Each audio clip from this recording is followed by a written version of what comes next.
Durante o processo de passagem do recente cometa A3, muitas pessoas em todo o mundo tiveram a chance pela primeira vez de visualizar um cometa a olho nu.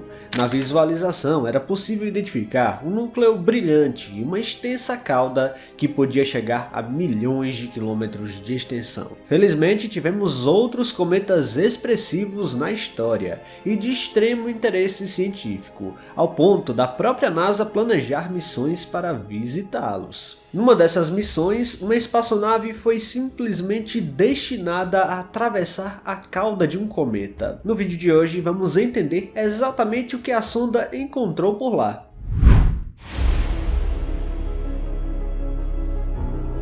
A visita a cometas não é exatamente uma novidade. Por exemplo, houve um movimento chamado Armada Halley, onde uma colaboração internacional de sondas espaciais foram enviadas para observar o cometa Halley durante sua passagem pelo Sistema Solar interno em 1986. Vários países, incluindo a União Soviética, Japão, Estados Unidos e a Agência Espacial Europeia, lançaram missões para estudar o cometa bem de perto. As sondas, como as de ouro da ESA, a Vega 1 e 2 da União Soviética, coletaram dados valiosos sobre a composição do núcleo, a cauda, a atividade do cometa e tudo mais, proporcionando um entendimento sem precedentes sobre esses corpos celestes. E para você ter uma noção, algumas missões como essas chegaram incrivelmente próximas do cometa, algumas um pouco mais distantes, como a 8.000 km de distância. Bom, e basicamente o núcleo de um cometa é composto principalmente por gelo e poeira. Quando um cometa se aproxima do Sol, o gelo sublima, criando uma enorme coma e as caudas que envolvem o núcleo cometário. No núcleo também pode acontecer explosões repentinas, liberando para o espaço partículas a milhares de quilômetros por hora. Esses eventos tornam o núcleo uma região dinâmica e imprevisível, o que pode tornar a visibilidade dos cometas na Terra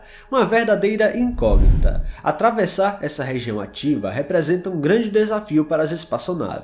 As partículas expelidas podem alcançar velocidades altíssimas, causando danos significativos aos sistemas de uma sonda. Por exemplo, a sonda de ouro que sobrevoou o cometa Halley foi atingida por partículas a velocidades superiores a 60 km por segundo. Apesar das colisões terem o potencial real de perfurar e danificar os instrumentos, a sonda foi preparada para suportar esses impactos, exigindo o uso de escudos protetores e estratégias de voo cuidadosas para minimizar o risco.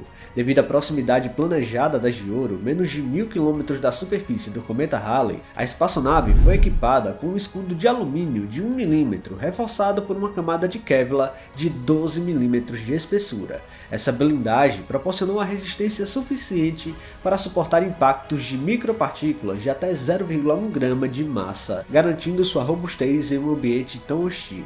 Além da velocidade e da densidade dessas partículas, outro desafio crítico é a navegação precisa no ambiente volátil do núcleo. As sondas precisam ajustar constantemente as suas trajetórias para evitar regiões de maior atividade, equilibrando a necessidade de capturar dados científicos com a preservação de sua integridade estrutural. A interação entre o vento solar e as partículas do cometa também podem interferir nos sistemas de comunicação e controle, aumentando ainda mais a complexidade da missão. Mas talvez o que você não saiba é que já tivemos missões dedicadas à coleta de material da cauda cometária, o que faz essas espaçonaves passarem obrigatoriamente pela densa nuvem de detritos, deixada para trás devido ao aquecimento do Sol. Essa missão especial foi a Stardust, lançada pela NASA em 1999, em direção ao cometa Wild 2, com o objetivo de trazer à Terra amostras da cauda do cometa. Sua estrutura envolveu uma espécie de escudo feito de aerogel, um composto muito leve e poroso, capaz de capturar as partículas da cauda do cometa mesmo viajando a velocidades altíssimas.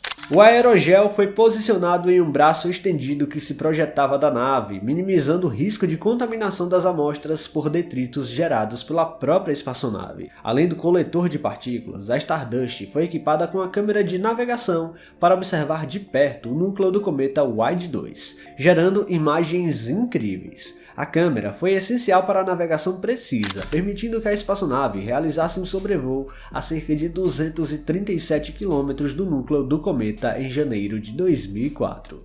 Durante essa aproximação, a espaçonave também usou seus instrumentos para medir a composição química das partículas liberadas, fornecendo dados valiosos sobre o material primitivo do sistema solar. A cápsula de retorno da Stardust foi outra parte crucial da missão. Projetada para suportar a reentrada na atmosfera terrestre em meados de 2006, essa cápsula abrigava o aerogel contendo as partículas coletadas do cometa, além de amostras do espaço interplanetário capturado durante a fase inicial da missão. Após a coleta, a cápsula se separou da espaçonave principal e reentrou na Terra em altíssima velocidade, sendo capturada com sucesso no deserto de Utah, nos Estados Unidos. A missão forneceu amostras de cometas pela primeira vez na história, permitindo análise detalhada do material que compôs os corpos primordiais do nosso sistema. O que foi encontrado? Bom, as análises foram inacreditáveis. Atravessando a cauda do cometa Wild-2, a missão Stardust revelou ao mundo que ali, naquela imensa atmosfera brilhante de partículas e gases voláteis, havia a presença de compostos orgânicos complexos, incluindo dois que contêm nitrogênio biologicamente utilizável, essencial para a vida como a conhecemos. Além disso, foram observados hidrocarbonetos, além de silicatos e cristais de minerais como olivina e piroxênio, consistentes perfeitamente com as teorias sobre a mistura entre a matéria interestelar e o material antigo do sistema solar. A massa total das amostras coletadas foi de aproximadamente 1 mg, uma quantidade mínima, mas suficiente para uma análise detalhada. O coletor de aerogel da sonda, responsável por capturar partículas do cometa Wild-2, revelou conter cerca de 1 milhão de partículas microscópicas da poeira cometária. Além disso, o coletor também capturou cerca de 45 impactos de poeira interplanetária, alojados na parte traseira do dispositivo voltada para o espaço interplanetário. Em outras palavras, além das imagens impressionantes capturadas pela missão Stardust, a coleta de amostras resultou em descobertas científicas significativas.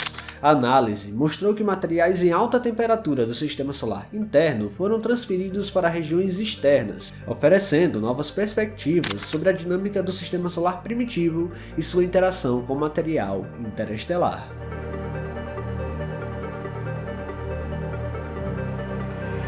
Enfim, é impressionante o fato de termos tido uma missão que atravessou a cauda de um cometa, analisando não só quimicamente, mas registrando imagens históricas. Pessoal, se vocês gostaram deste vídeo, não se esqueçam de deixar o like aqui, que é muito importante. E se você não está inscrito aqui no canal ainda, convido você a apertar o botão inscrever-se aí embaixo. Até a próxima!